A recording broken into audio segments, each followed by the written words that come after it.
guys, welcome to Game 3 from the Reading Regional. I'm once again joined by Dan. Hello.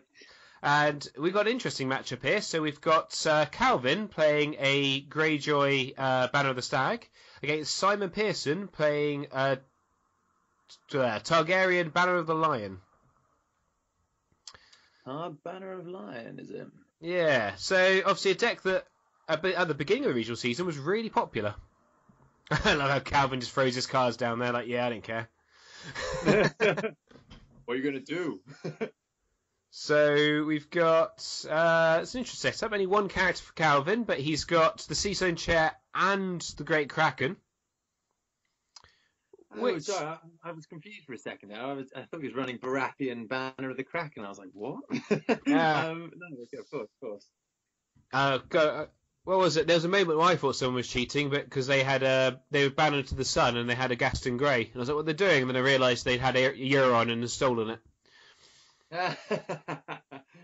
So that's an interesting choice, Greyjoy Banner he's gone for, Banner of the Stag, but we'll see how this one pans out. All the nil to get unopposed. Calvin swears by it. I've actually looked at his deck list. He sent it over, and it's something I'm contemplating playing with. Yeah, it's an interesting one. I wouldn't have thought it would be a natural fit for them. It kind of feels a bit like, you know. A lot of intrigue icons. Yeah, that's true. Intrigue, it's something Greyjoy do need help with. So counting coppers on turn one with just Jamie and a dragon out, you got to think Sam did not have a great setup. I think he's mulliganed into a 2-card setup there and whiffed pretty hard. And obviously we've got Noble Cause on the other side. The lovely old art Noble Cause. Yeah, that's a good one. That I'm still yet to claim a copy of that, but I'm sure it will come my way at some point. So we've got a reducer out, and is that going to be it? It looks like that's it. Oh, whiff! Oh, dearie me.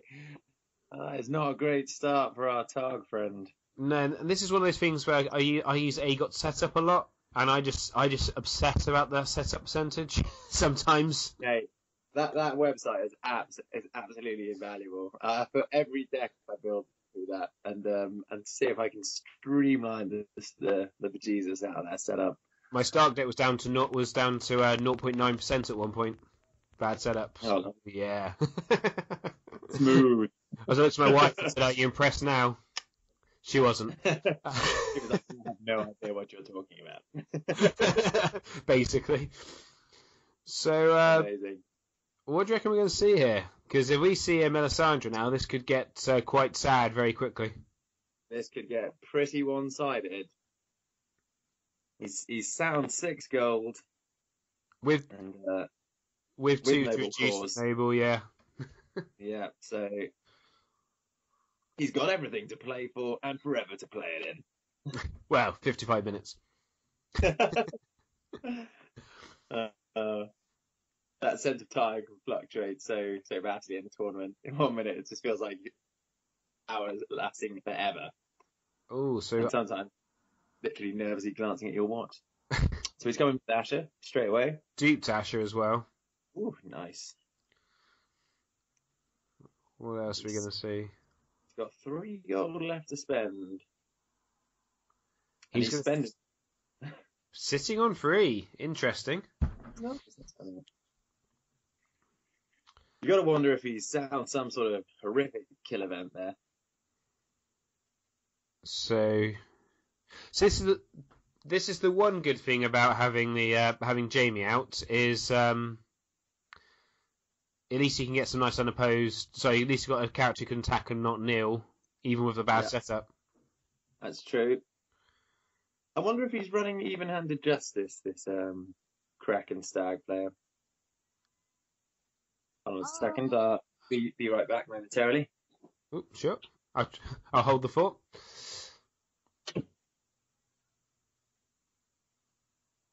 So going in for an intrigue, will we see Jacaerys?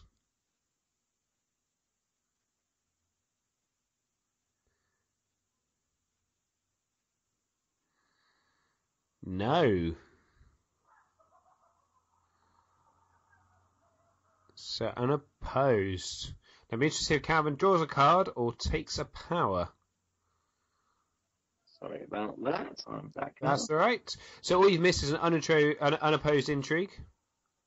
I think he might have forgotten the great Kraken trigger though. Ben, this is I seem to have done something on my screen, and I'll open it if I just click on the conversation. Okay, here we go. I'm back. Sorry about that. Right. So all you missed was an unopposed intrigue, which I think he forgot the trigger on. I did. Okay. I guess that's quite sensible because with the Seastone chair out, Sam can't let Asher just stealth past the dragon. That's true. All right. And is he doing anything else, or is he done now? So he's doing it. Power stealth in the dragon. Is he going to chump block? Probably. Yes, he is. Oh, and he's Dracarys! Oh, snap! Oh. Does he have risen? No, he does not. Oh, so Sam completely turning this around on turn 1. Absolutely. Do we know the surname of this Sam? It's not Sam Pearson. Bassett, is it? Pearson, got you. Right. That's what you call the reverse cowgirl swing right there.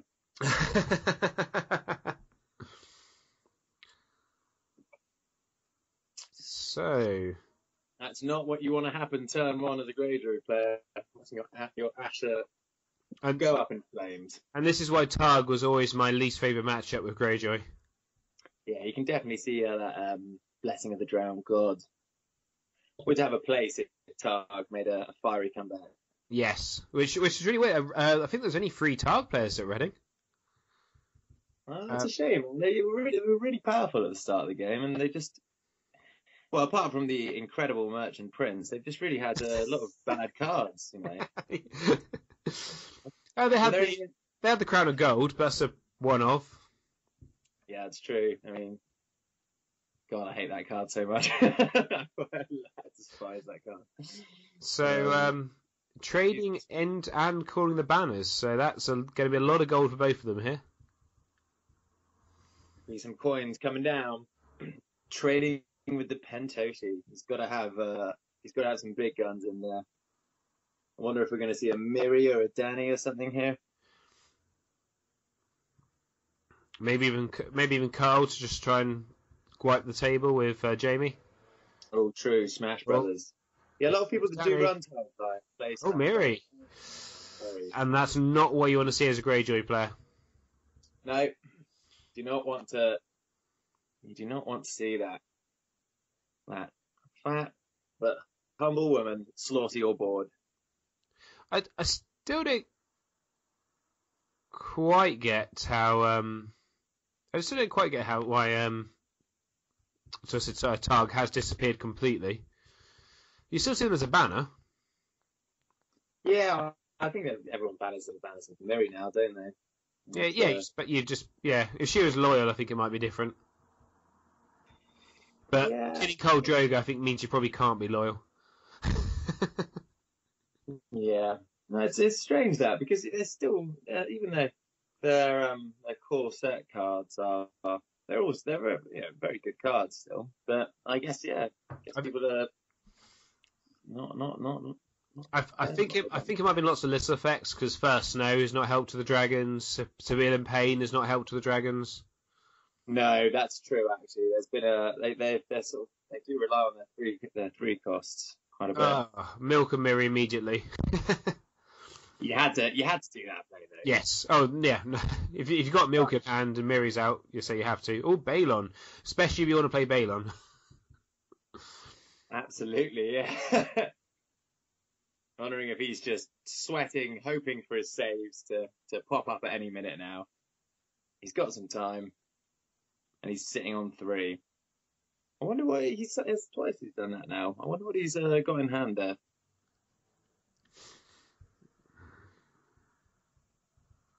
Oh no, he's not sat on it. Sorry, I jumped the gun there. He must have just drawn them because he sat on them last turn.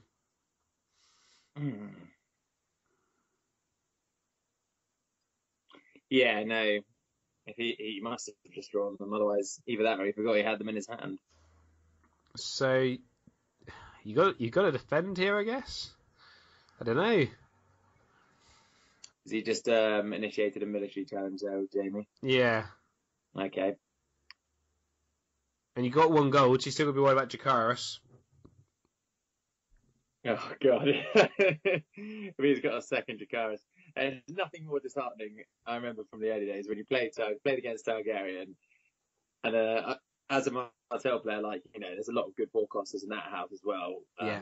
I mean, Ariane, you sort of relied on those cards to see you through the day, and just watching them get endlessly burnt, it was just infuriating. Nothing you can do about it either. So Sam's already up to 7 power. He's not waiting around, is he? No. The classic Chud challenge, that little merchant coming in and, stealing 2 power off the... getting 2 power. And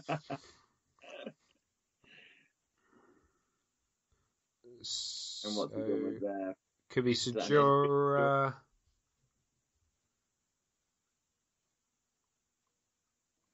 That's an intrigue of Jorah.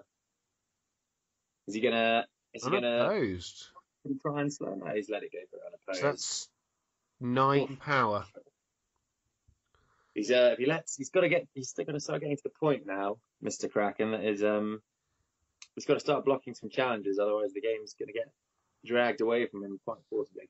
This is not how I thought the game was going to go after that first turn. No. Well, the setup anyway. Yeah, that counting Copper's first turn has probably done him some favours there. It looks like it could be concluded quite quickly, doesn't it? That's a Nightmares on the Seastone chair. Yeah. Makes sense. Let Balon do whatever Balon wants to do. Especially as Balon's got stealth now as well, so even if he could possibly... He can mill stealth Jamie, couldn't he? And yeah. get another closed off Seastone Miri or Jamie or someone like that. I can't see Seastone Miri, she has an attachment. Oh, no, true, very true. Forget that. So many. It's quite funny to see Seastone chair as like an early sort of indicator of how careful they were being with targeted kill. There's about 3 stipulations to getting that effect off. Yeah. And then by the time they got to Miri, they were just like, nah, screw it. So you got power coming in. It's going to be unopposed. It is. So is he going to draw a card or is he going to take? But now I pretty much always take the power unless I really need the cards. I'm about 50-50 on that. It depends. As we get closer to the end of the game, I'll start getting the power. But early on, sometimes you just need that draw. You just need to draw up into something. But it seems almost everyone takes the card. I can understand your Greyjoy, you're going to lose your hand. But at the same time, if you just win, who cares how many cards you have in hand? It's true. I guess it's for when you're you don't have all the answers in front of you. Your setup or your initial sort of flop wasn't that good, and you're sort of looking for the answers, and just relying on pure top decking isn't enough. So, do you even bother with the intrigue here with the Fire Followers? You can't win Dom, even if they nail Jamie or Miri. It's one of those. I don't really think it matters. He can make it. He can kneel out Jamie or Mary, and he'll still win the Dom. You can't do the military because that will give Jamie a power. Mm-hmm. Which at this stage, yeah, just passing. Yeah, of course. So 9 power to 3. 9 power to 3. Now we'll see. If he draws into something that can swing this game back round into his favour. Well, I say traditionally for Greyjoy at this point, this is quite hard because Greyjoy struggled to come back. Generally in games, once they're down. Oh, filthy! That's interesting. I've seen a couple of people in Octagon running filthy accusations in Greyjoy, and I can actually understand it. It's another character down. There we go. He's disabled Jamie's renown, so he's not doing anything this turn, which is good. It's an interesting I think the whole nil package is interesting in Greyjoy. And it does make a lot of sense. It's the same I was looking at Martell, just basically taking Nymeria, some reducers, and all the icon removal. Yeah, you can see another one that works quite well, and sort of card you don't really see a lot these days is Dawn. Dawn on Balon is Oh yeah. horrible, man. That's happened to me once, and I was just like, well, what the hell am I supposed to do? If I don't finish this quickly, you're just going to get to this like. By the end we're going, he's strength 10, I just kneel this one ship, and he's strength 11. Even the mountain can't defend. Yeah, yeah, exactly. All right. And what's he's gone with rebuilding. Yeah, to get the Chikaris back in, I assume. That feels a little premature, but then maybe this game is going to last a particularly long time. I think he probably just wanted that Chikaris, but even if you can't kill Balon with Chikaris, you can put it down to a strength where other people can defend. Yeah, that's true. So... Okay. Some power there. Oh, Crone, I'm guessing? I know. Oh, another dragon. Getting way ahead of myself. Thought we'd gone over to the challenges phases already. So, all the dragons are out. Has a board littered with dragons. The only thing I'm going to say is, if Wildfire's if I'm assuming Calvin is playing Wildfire, Sam better win the game this turn. You'd hope that he is playing Wildfire as a Greyjoy player. That's a really good plot for Greyjoy. He keeps the board nice and small, which they like. Punishes them for building up too quickly. But we'll see. Oh, he's milked Jamie as well. And he's got out, and he's duped them. Yeah. I bet he's Chikaris. Well, there's no gold for Chikaris at least, so... Alright, no, of course. So, yeah, okay, Calvin's not in a bad position now. If he has got Wildfire, he could easily leverage this back to try and get some control back in this game.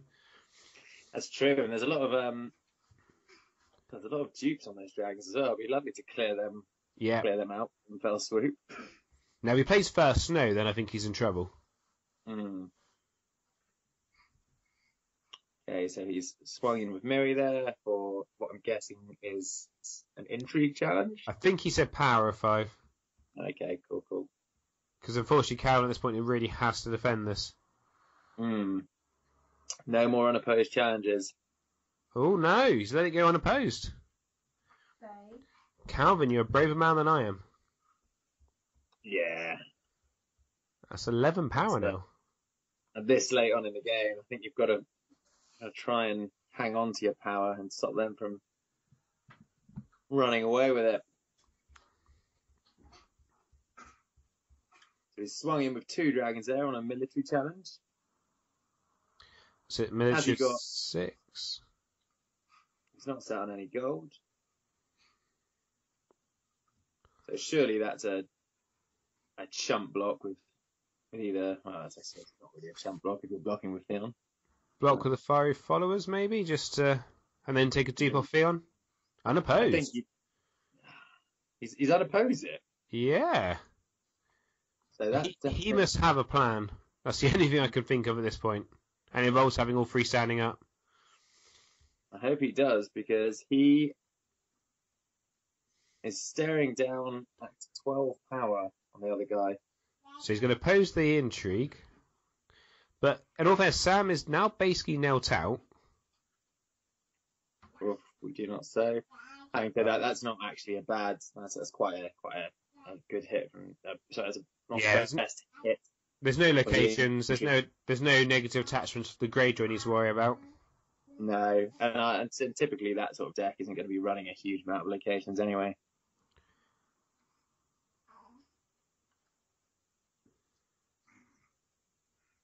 So, I guess we're going to see a massive power here from Balon, maybe? Or military from Balon.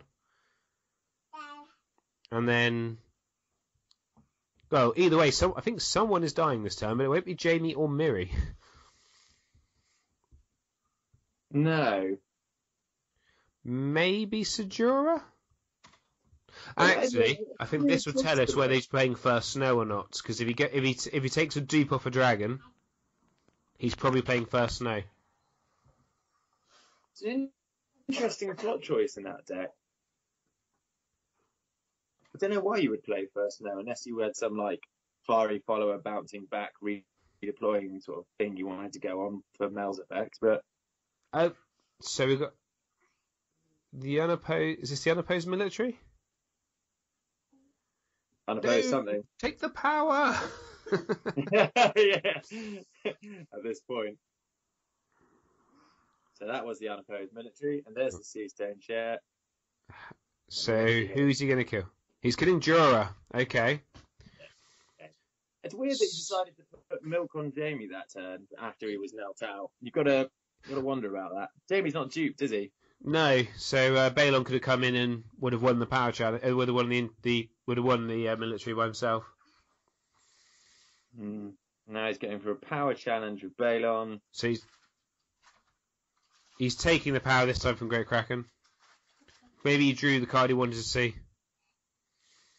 So actually, well, Calvin's up to 8 power. How did he get 8 power there? What have I missed? He's got one. Because he had unopposed power. Yeah. He had Great Kraken. It was a power challenge. Sorry, it didn't count. Yeah. So actually, it's a nice little swing. Hey, he's come back. That's 9 power, and he got dominance because of fiery followers.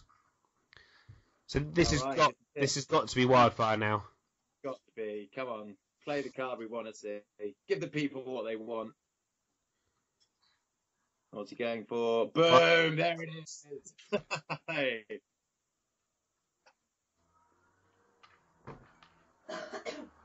Wildfire into March, so he's not got the initiative, but he has seriously slimmed that board down. So which dragon's he going to keep? So, interesting. He's going to go down to. So they're both going down to 2 characters. He's chosen to March 2nd. I would have marched first because then you'd have the character advantage. Yeah, that is a good point you've got there. So this game has just flipped on its head. Yeah, quite massively. He's gone from having a very dominant ball position to not much of a ball position at all. No. Staring down the barrel of a pretty scary-looking sea stone chair now.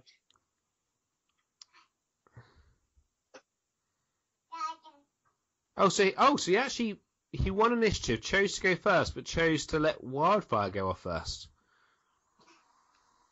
You got to wonder if that was a good move there.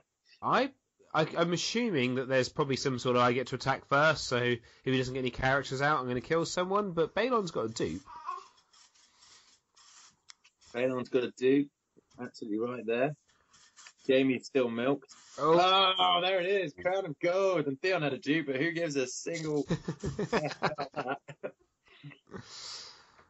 Oh. There it is. The card of massively frustrating variance. I hate that card. I hate that card. Says everyone that's not a Targ player.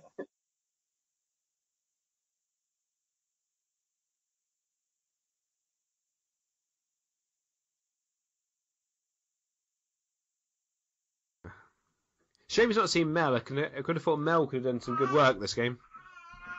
Yeah. I mean, this is the problem with the Stag banner. If you don't see Mel, then a lot of the other cards that you want to banner in sort of you lose half of their potency. Yeah. So we've got Jamie coming from military, standing, even though he's milks. Yeah, that's a misplay there. And that's quite a big misplay as well. Yeah, at this stage of the game, you want to be picking. I'd be pretty annoyed if I was the Greyjoy player and I'd missed that. So I assume you got to defend this really, because the power is to have a round of defending, so he should in a way. I mean, he's The the one upside here is there's no power icons on the Lannister on the Targaryen side. No, so you'd want to be blocking. Well, if I was a Greyjoy player, I'd be blocking both challenges and doing swinging back with the chump. Post power. So we've got unopposed. Taking a deep off Balon. You got a Chud just there. Kill the Chud. So they remember that he doesn't have Renowned, but he's still standing. It's another one of those tournament tunnel vision moments. Yeah. We're so utterly focused on the game that you miss the smaller details. I'm sure Cav was going, he doesn't get power. So, unopposed power challenge, that's going to be free power. Ooh, is Cav going to win this with a military from Balon? So what's he on now? His board state's a little messy. Yeah. 2, 4, 6, 8, 10. That's 11 power. An unopposed military. Great Kraken. No, that's 14. He'd be 1 shy. But then I think he gets... No, he probably won't get dominance because Jamie will be standing. Well, let's see if this Targaryen player can get his head back in the game. Does he have a follow-up to this? Military stealthing, Jamie. Yeah. Dragon can't defend. Right. Season chair. On the dragon? Well, yeah, there's no point doing it because he's not going to kill Jamie. It has to be on the dragon. So there's the unopposed challenges. He's really rushing to the end of the game now. Duke claimed on... I forget, Rhaegal? Is that Rhaegal or Viserys? I don't know. I'm rubbish with the dragons' names. One of those. The green one, as he's affectionately known. The one with the intrigue icon, as I know him. I love the idea of a scheming dragon that's fully adept in political machinations. You know what I mean? I love the idea of going, oh no, my Cersei's were stopped by a dragon. Damn, just outsmarted her. They're smart creatures, dragons, you know. Not very subtle, but they're smart. He's gone in for the entry challenge there, which is blocked. Has to be opposed. Stands back up for dominance, which so I'm assuming we're either going to see March the Wall or Rise the Kraken now from Calvin. You want that high initiative, get Balon doing his stuff. Rise the Kraken. So you need to be... Yeah, look at that. That's a good swing from the Greyjoy player. He went from losing a lot of power early to getting it all back. I can't help but think if Sam hadn't played out so many characters, things would have gone a bit easier. And also, I still don't understand that whole March Wildfire turn. That was a bit questionable. It's what I was saying earlier about this culture of restraint that I think we'll see a lot more of when Valar Morghulis comes out, and that's a classic example of, you know, just splurging characters out and hoping, you know, maybe not even thinking ahead to see if you might see a wildfire or something like that, and just ends up really hurting you when and maybe you didn't need to play those characters because they don't have a huge amount out either, you know. The thing is, he's got to see some sort of power icon now or his game. One downside of Lannister. Having said that, that's the main house, isn't he? No, it really is. I've noticed it when I've been playing. I think he's called it. He's called it. That's a concession. What great comeback there by Calvin. It was a really good comeback. It was a nice bit of Greyjoy playing there. You could almost sense the will to get stuff done there towards the end of those last few turns. Yeah, so guys, thank you very much for watching, and Dan, thanks very much for coming on for commentary again. My pleasure, man, my pleasure. I look forward to more.